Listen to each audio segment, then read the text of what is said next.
John Calipari and Bill Self renewing pleasantries. Coach Cal, Coach Self, hey, how you doing? You ready to go? You ready to do this? Arkansas and Kansas battling on CBS. Here we go. Just over 6 to go in the first. Hunter Dickinson to Zeke Mayo for 3. Kansas up 1. A few possessions later, Jonas Adu in the paint, no. Hammers down the putback.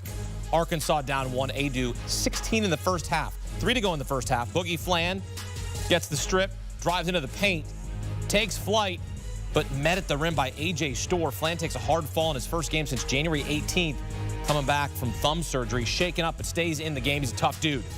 Coach Cal and Arkansas go into the half up 3. Early second, pushed up to John L. Davis in transition. Buries it! Part of an 8-0 Razorbacks run to open the second half up 10. A few minutes later, Dickinson turns it over. Davis for 3. Air ball. Kind of hit the net there. Trevin Brazil saves it but throws it away. Lobbed up to KJ Adams. Go get it, young fella. Part of a 9-2 Jayhawks run. Down 6. Under 9 to go. Good ball movement. Flory Badunga. Oh, yeah. Goes up and gets it. 6 straight Kansas points within 1. Under 6 to go.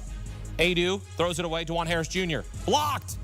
Storr, put back. Kansas has its first lead of the second half, up 1. Just over 3 to go. Kansas up 3. Brazil, baseline midi, Adams, rebound, but goes down in pain. Oh, no. One of their best players out with a leg injury, and Arkansas takes advantage as KJ Adams is helped to the locker room. Hate to see that. Under 2 minutes to go, Arkansas up 1. Davis, big boy buckets. 7-0 run, an array of emotions, as they usually are in the month of March. Oh, my.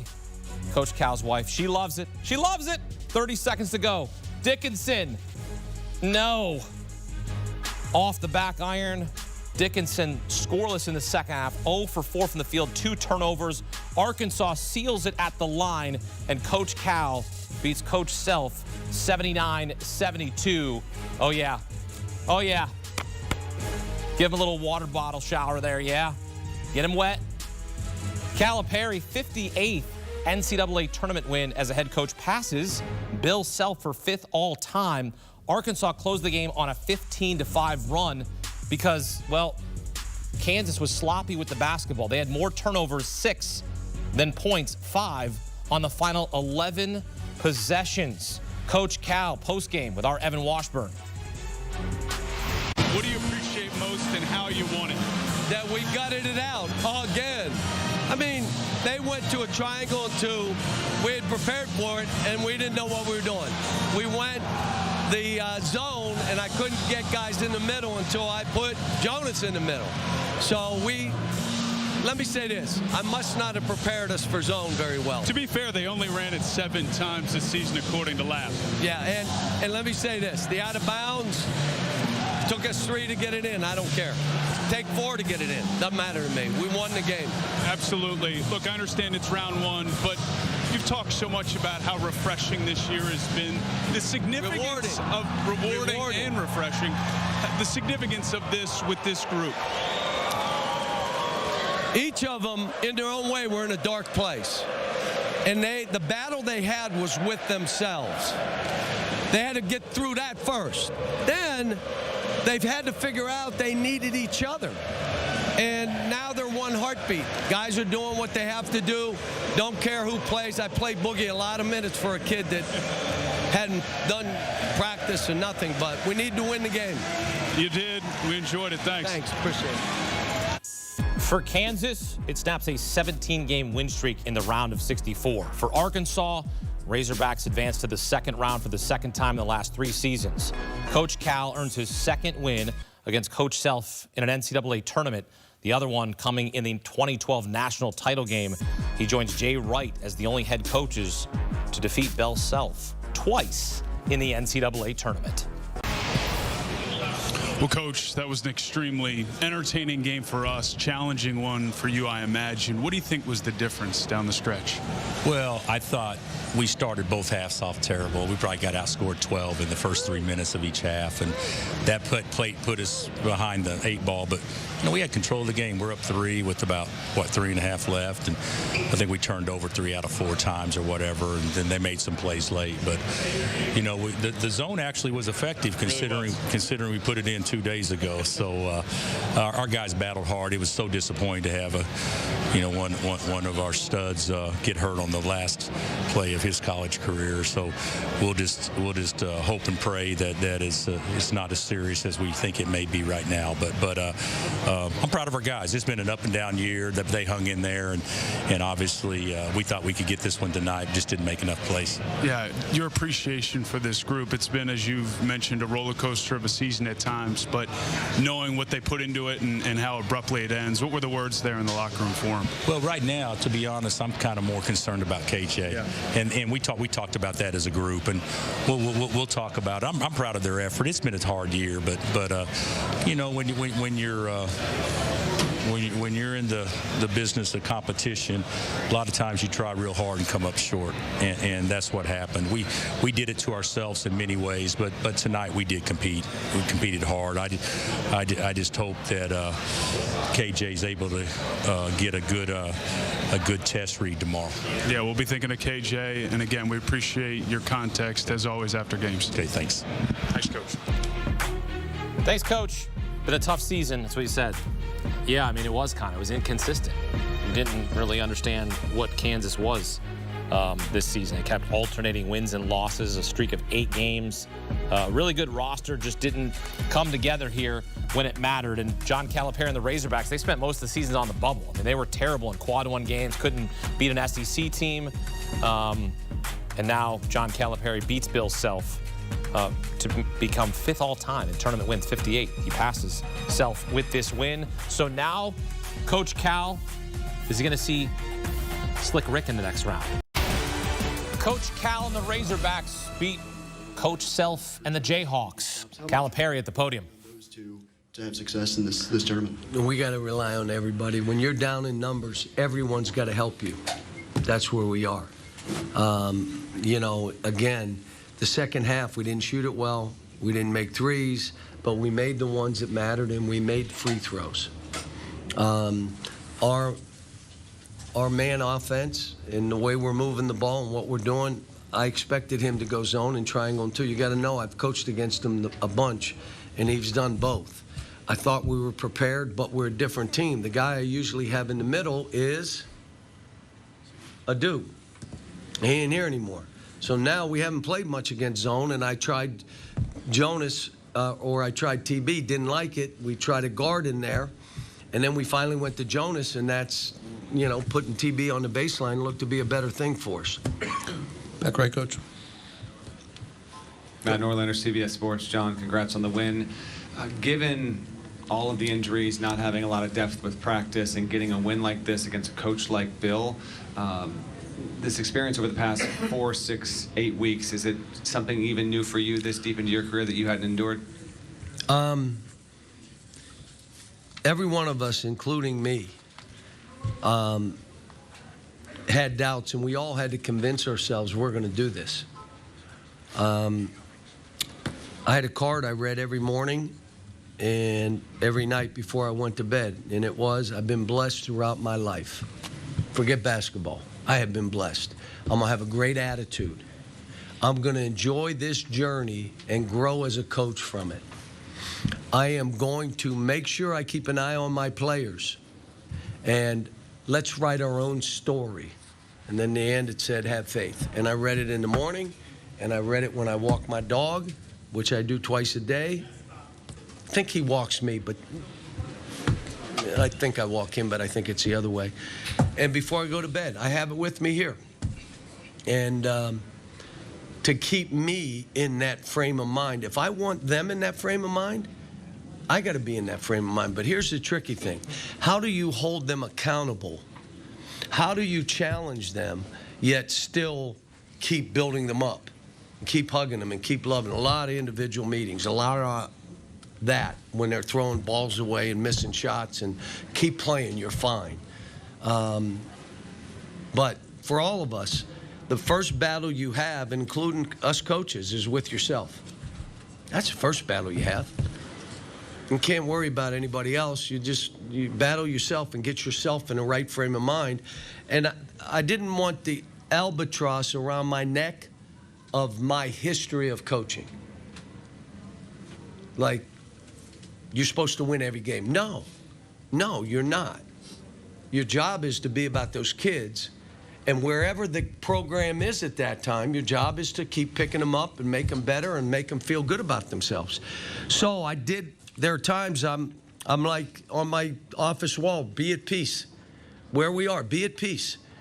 Don't worry about what I've done in the past. It doesn't have any bearing on right now. What I've done in the NCAA tournament, they're talking about wins. It doesn't matter. Final Fours and national title, none of it matters. It's this team trying to get us better, but it doesn't work unless you have good guys. And we have a bunch of good guys. DJ Wagner's one of the nicest young men, and so is Jonas. I told his mother, he's one of the nicest kids I've ever coached. John L., with what he went through. Billy and Carter, how hard I've been on those freshmen. I mean, but he's juggling, because if I knocked him through the crack, now we got 4 guys. Hard to play. Play a diamond zone, I guess. Thanks, Coach. Got time for one more in front. Jackson Fuller, Southwest Times Record.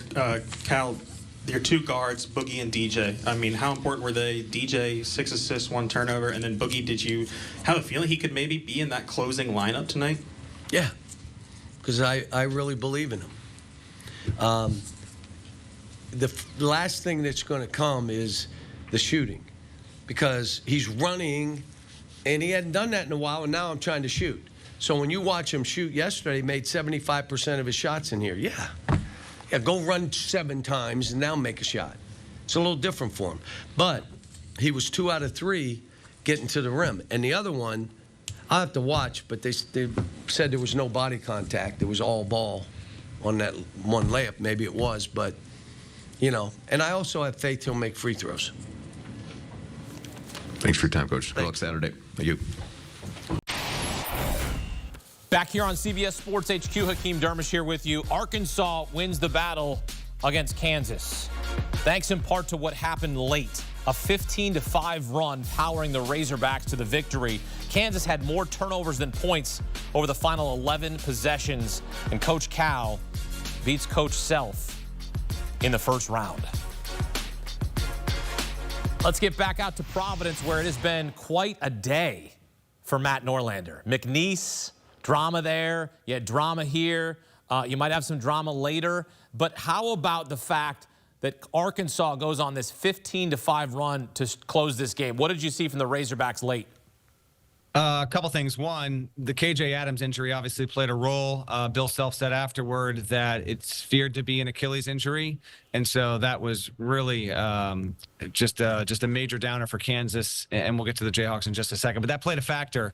The Razorbacks regained their composure in a critical moment, and were able to gather themselves after Kansas deployed a zone, and to a certain extent that obviously worked and got them back into the game. But the play from Jonas Adu was huge. This is one of the more highly paid big men in the portal from last year's cycle, and he had some okay moments this season. This was massive.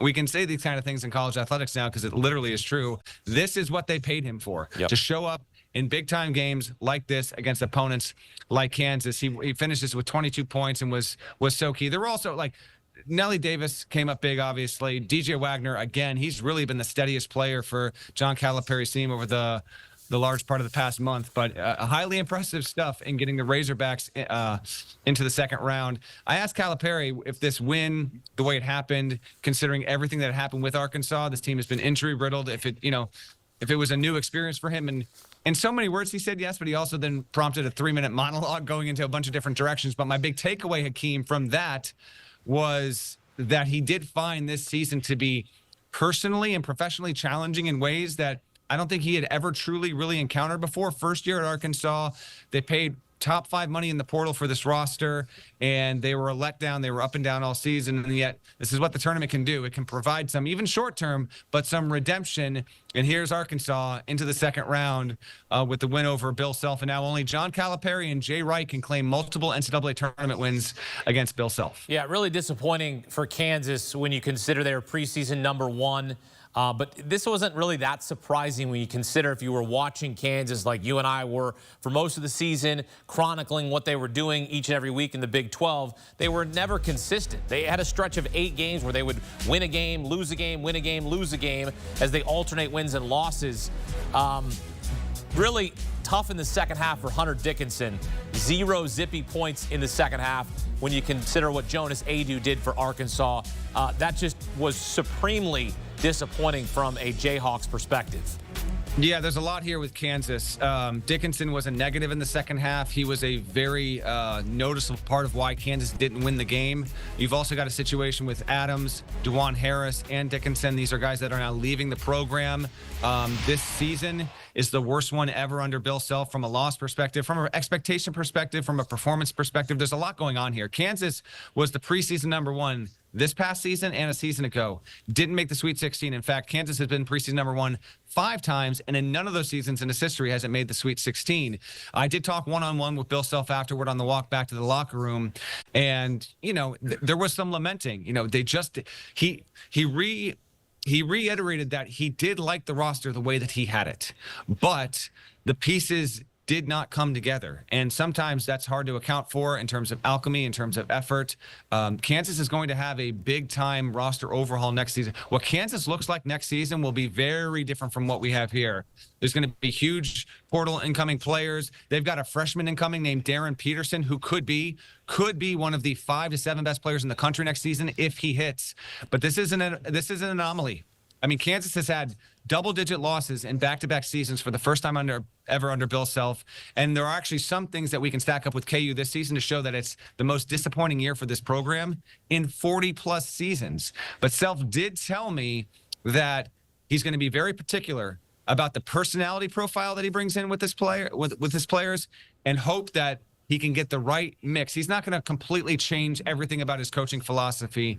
Sometimes it's just a matter of who you got. And as I wrapped up the interview with him outside the locker room, he tapped his chest and he pointed to his head. He said, so much of it's got to come from these 2 places, and I can't do it for him. So it will be interesting to see in the later stages of Self's career how Kansas improves or doesn't in the years moving ahead. But this is not a place where KU fans are used to being. Kansas and losing tonight, the first time since 2006 that school has failed to make the second round of the NCAA tournament. Most of the entire nation has already penciled in St. John's to the next round. So Coach Cal against Coach Pitino. And we have this moment from earlier in the season when Coach Pitino told Kentucky fans not to boo Cal when he came back to Rupp Arena. Have you allowed yourself, when you're in that arena, if this matchup happens, what the electricity level will be like in that building? It will be insane. The building in general, Amica Mutual Pavilion, formerly known as the Dunk here in Providence, is an incredible arena for an NCAA tournament because it's very cozy. It's smaller than typical NBA arenas, and so the environment here all on Thursday has been awesome, and then hitting really a fever pitch in some regards with Arkansas and Kansas and how competitive that game is, and then with St. John's fans showing up. They're the closest fan base. It's been amazing. So, yeah, no, Saturday with a Pitino versus Calipari matchup again at this stage of their lives, of their careers. It is absolutely a gift. We were never assured or promised it, but yes, this will be the game. No matter what happens over the next 36 hours, there will, because of the men involved in their history, there will not be a more anticipated second round game, should it materialize the way that we think it will, than Arkansas versus St. John's, John Calipari versus Rick Pitino for one last time, or maybe not, but at least one more time. I love this job, and I can't wait to be in the building if indeed that's what we get. They're 2-2 all time against each other in the NCAA tournament. We get the 5th matchup here in the big dance. Matt Norlander dancing on there in Providence. Thank you, sir. Thank you, Hakeem. See a little move he had there? Yeah, he gets down. Madness is here. Don't miss a moment of the action on CBS. TBS, TNT, and True TV. Download the March Madness Live app to watch every game, anywhere, anytime, live. Back here in studio, Avery Johnson, Tim Doyle. What a game that was. You saw the coaching down the stretch, and even you heard Coach Cal said, I guess I got to coach my guys up better on the zone defense there. I agree with him because their zone offense was real shady. They looked like they were not prepared for zone. They looked like a team that hadn't played against a zone all season long. And Cal, if you remember, at Kentucky, his teams at the end of his career there, not during the De'Aaron Fox and Murray days, but they really struggled against zone. You got to be able to make shots. He talked about getting the ball in the middle, but you have to get it a little bit deeper in the middle. But it's all about personnel. You got to get the right guy in the middle who can make a play that can not only attempt to score, but that can pass. But I'm really proud of Jonell Davis. He made a big three, as you showed in the highlight. This kid's been under fire all season after helped leading FAU with Elijah Martin into the Final Four 2 years ago. Huge three here. Man, he was ready to shoot the basketball. He shot it with confidence. He averaged 15 points a game the last 5 or 10 games of the season. Struggled throughout SEC play. But it's all about what happens during March Madness, and he came up big for him, Tim. Yeah, down the stretch, it was a 15-5 run for Arkansas. But the wheels had clearly fallen off. They were in complete control. They were double digits in the second half. Kansas went to the zone, and then Arkansas just was a complete mess. Only shot 6 of 24 from three-point range. Got to execute better. I would have gotten Jonell Davis in the middle there, maybe some more playmakers. They were just a lot of standing around. Now let's talk about Kansas. Hunter Dickinson, no points in the second half. Yeah, supremely disappointing. Kansas, #1 preseason. #1 through the entire month of November. Gone first round. Last year, gone second round. So, you know, I always talk about what sauce you're making. Bill Self's making a sauce does not taste so good. This isn't surprising about Kansas. They were one of the most inconsistent teams during the season. They went a streak of 8 games in a row where they alternated wins and losses. There was never consistency with this team. You see KJ Adams leave with 3 minutes to go. That's their third leading scorer. Not having him on the floor late, that was a huge issue for them too. It is, but whenever you're struggling, take a look at the turnover column. Sure. When you're turning the basketball over, you know, late in the game, they had 5 turnovers in 7 possessions. They did. That means that 5 times you didn't score, you didn't get a free throw, no offensive rebound or foul on your opposing team. It's so many bad things, and especially what I call the pick sixes. When you turn the ball over, it allows Arkansas to get out in transition and score fast break points. When I think of this Kansas team, now that their season's over, you know what I think? Lack of connectivity, no chemistry. No one really understand their roles. Talent-wise, brought in A.J. Storr, Badunga down low, coupled with Hunter Dickinson. You have Harris is still there, KJ Adams. Come on. Good team. Drake is blowing some team out with Division II players, and I just named 5 guys that would be the best player on Drake. So it's all about that chemistry, and if you're able to get guys to buy in, BYU's been able to do it. Bill Self, one of the great coaches of this generation, couldn't get those guys ironed out to figure out their roles.